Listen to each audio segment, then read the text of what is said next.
Inspirai, ó Deus, as nossas ações e ajudai-nos a realizá-las, para que em vós comece e para vós termine tudo aquilo que fizermos por Cristo nosso Senhor. Dando continuidade à consideração do livro A Igreja Católica, de Monsenhor Tihamer Totti, estamos agora na conferência número 12, que fala sobre a dita ou chamada intolerância da Igreja, que vamos ver que, na verdade, não é bem esse o termo correto a ser usado. A presente instrução será a sequência lógica da anterior.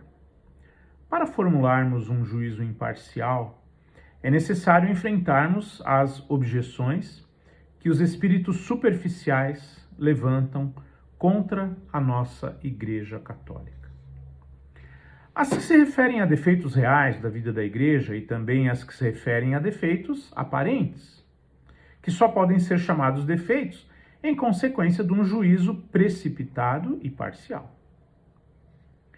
Tem havido na história páginas realmente tristes, e tem havido também na vida da Igreja acontecimentos em que, infelizmente, se acusa o lado humano da Igreja por demais.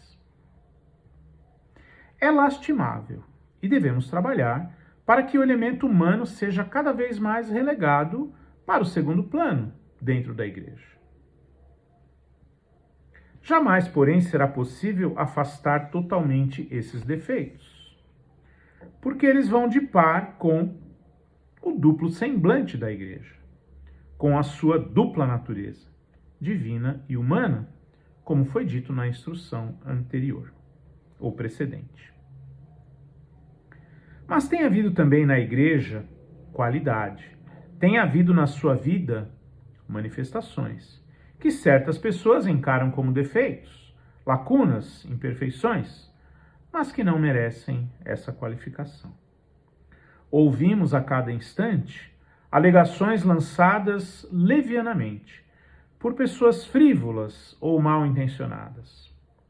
Vale, pois, a pena examinarmos detalhadamente estes pretensos defeitos da nossa Igreja, para nos certificarmos se são defeitos ou antes virtudes, se nos devemos escandalizar deles ou antes reconhecer neles os sinais da verdadeira Igreja. E para podermos examinar bem essas dificuldades, consagrar-lhes-ei não só esta instrução, mas ainda a seguinte. Palavras de Monsenhor Tihamer Totti. Primeiro, a intolerância da Igreja para com as outras religiões. Intolerância entre aspas, né? Entre muitas aspas. Entre os defeitos que alguns nos acusam tão facilmente, a coragem e a franqueza da Igreja Católica desempenham talvez o primeiro papel. É por isso que somos obrigados a ouvir a maioria das censuras. É por isso que dizem que a nossa Igreja é, entre aspas, muito entre aspas, intolerante para com as outras religiões. Como pode a Igreja Católica ser tão intolerante, ouvimos dizer a cada instante? Ela proclama que só ela é a religião da salvação?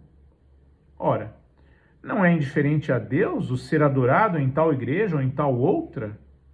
As outras instituições cristãs, ao menos, reconhecem a legitimidade das outras religiões, mas a Igreja Católica não. Diz que fora dela não há salvação? Não é espantoso? Será possível que quem não for católico seja condenado? É assim que as pessoas se revoltam, muitas vezes, contra a Igreja.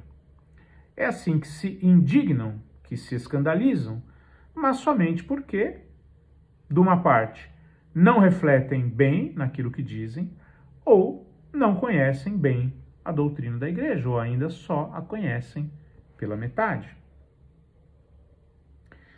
A um homem razoável, quando afirma alguma coisa, convém refletir também em todas as suas consequências. Pois bem, reflitamos no que resulta dessa afirmação de que cada qual pode adorar a Deus em qualquer religião, isto é, que todas as religiões são igualmente boas. Se todas as religiões são igualmente boas, então não compreendemos porque cada religião se esforça por chamar a si os homens. De que servem então todos esses esforços para fazer conversões? Se todas as religiões são igualmente boas, então por que é que centenas de seitas evangélicas, protestantes, batistas, nazarenos, metodistas, adventistas, sabatistas, que mostram tanta atividade em conseguir adeptos? Pois bem, a experiência cotidiana contradiz essa afirmação de que todas as religiões são boas.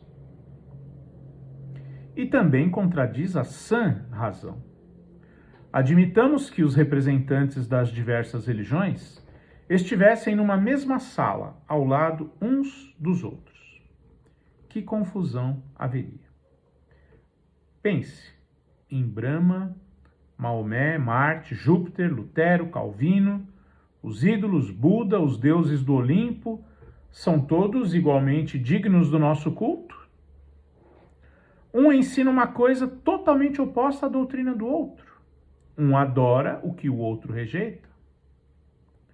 Todas as religiões são boas. Esta máxima já penetrou no imaginário do povo. Mas acaso tem tornado os homens mais religiosos? Absolutamente não. Tem nos tornado antes irreligiosos. É a consequência lógica. Se todas as religiões são boas, então cada uma em particular não é boa. Todas as religiões são boas, afirmam aqueles que não têm religião. Essa afirmação também é contrária à moral. A religião penetra profundamente a vida do homem. É ela que cria a civilização e a cultura moral. Se o fundamento religioso é falso, falsa é também a formação do povo. Os deuses do Olimpo são imorais. Os povos grego e romano são sem moralidade. As estátuas de Buda são inertes. Os seus servidores são inertes, sem energia. Sim, tal religião, tal povo. A natureza da religião não é, pois, indiferente. No Hindustão, as pessoas se atiravam sob as rodas dos carros dos deuses. Em Cartago, matavam-se crianças. Em Meca, faziam-se hecatombes humanas. E tudo isso é indiferente a Deus? Tudo isso é igualmente agradável a Deus? A vida de um São Luís Gonzaga, que foi um santo católico jovem, puro, virtuoso, ao extremo, teria o mesmo valor para Deus que a de um sultão turco com o seu harém de 150 mulheres? A caridade heróica de um São Vicente de Paulo, outro santo católico, heróico, sempre procurando fazer o bem a todos, seria equivalente ao enternecimento sentimental com que se contentam certas religiões? O pagão idólatra reza deste modo: Touro, tu é que és Deus.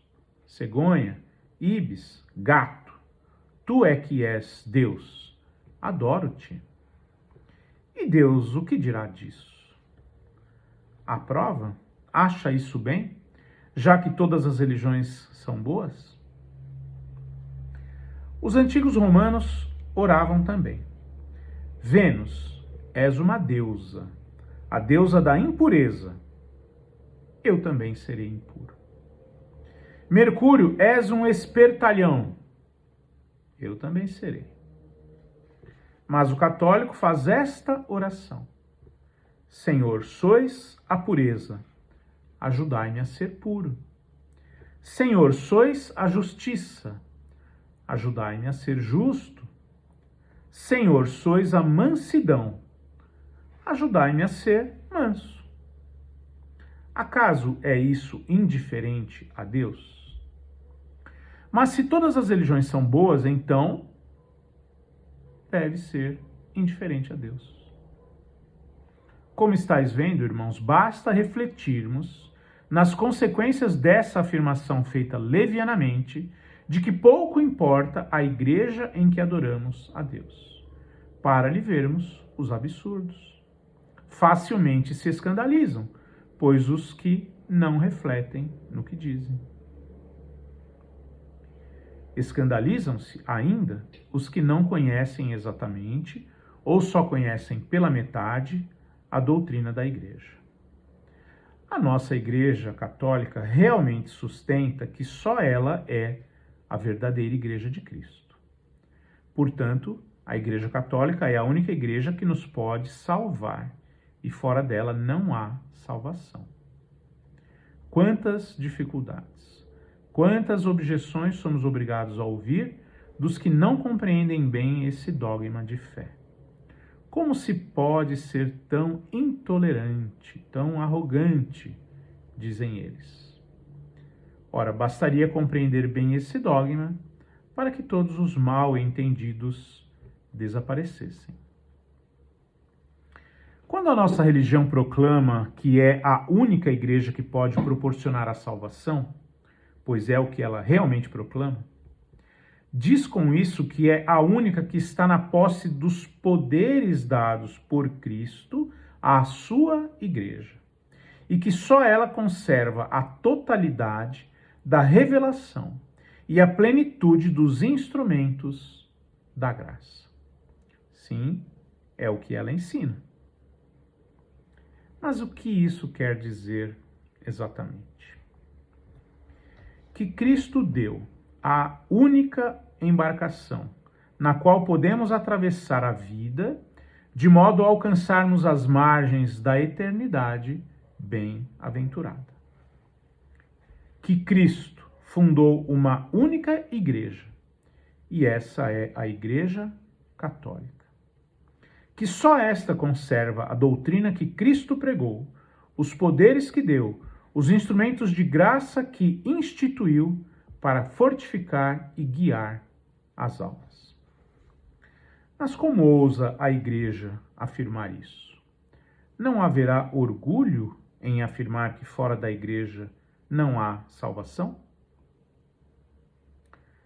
Não somos nós, porém, que o afirmamos. Foi nosso Senhor Jesus Cristo que assim decidiu. Deus é o soberano Senhor das suas criaturas. Ele tem o direito de lhes prescrever o caminho a seguir. Conforme João capítulo 3, versículo 5. Ninguém, palavras de Jesus, se não renascer da água e do Espírito, pode entrar no reino de Deus. João 14,16. Eu sou o caminho, a verdade e a vida. Quem não seguir esse caminho, perecerá. Marcos 16,16. Quem crer e for batizado, será salvo. Quem não crer, será condenado. Essas palavras são decisivas. É impossível sofismar e dar-lhes outro sentido. Censuram ainda a nossa igreja o ser intolerante porque não reconhece as outras igrejas como verdadeiras religiões de Cristo. Mas não é a igreja que é intolerante. É a própria verdade que é intolerante. A verdade é intolerante porque não suporta a seu lado o erro. O raio do sol é intolerante porque não suporta a seu lado o gelo. As matemáticas são intolerantes porque não suportam que 2 vezes 2 sejam 5. Enfim, a Igreja Católica é intolerante porque Cristo só fundou uma única igreja, uma única religião. Se ela acredita ser a verdadeira Igreja de Cristo, desde esse instante é obrigada a afirmar que as outras religiões não estão de posse de toda a doutrina de Cristo, isto é, quem não é membro da Igreja Católica não pode ser salvo. Então, esta é a primeira parte desta importante consideração. Vamos ainda um pouco mais além. Aí está justamente o orgulho, exclamam. Como se pode dizer semelhante coisa? Que o protestante, o judeu, o muçulmano, o pagão estão todos condenados? Mas quem diz isso? Perguntarei aos que assim se indignam. Fostes vós que acabastes de dizê-lo. Quem não é membro da Igreja Católica será condenado. Sim, sim, mas vamos devagar. É verdade que quem não pertence à Igreja Católica será condenado. Mas pode-se pertencer à Igreja Católica de dois modos. Pertence-lhe ou pertence-se-lhe quando se foi batizado catolicamente e, desse modo, admitido entre os membros da Igreja. Há no mundo hoje cerca de 1,2 bilhão de católicos desse gênero. Mas contamos também entre os católicos essa multidão de homens de boa vontade, de qualquer religião em que tenham nascido, os quais, sem que haja nisso culpa da sua parte, não conhecem a Igreja Católica, estão persuadidos da verdade da sua religião e lhe observam os preceitos. Esses são membros da Igreja em alma e em desejo. Em consequência, participam também da verdade e das graças de Cristo. Há, portanto, no mundo cerca de 1,2 bilhão de católicos nos registros de batismo da terra.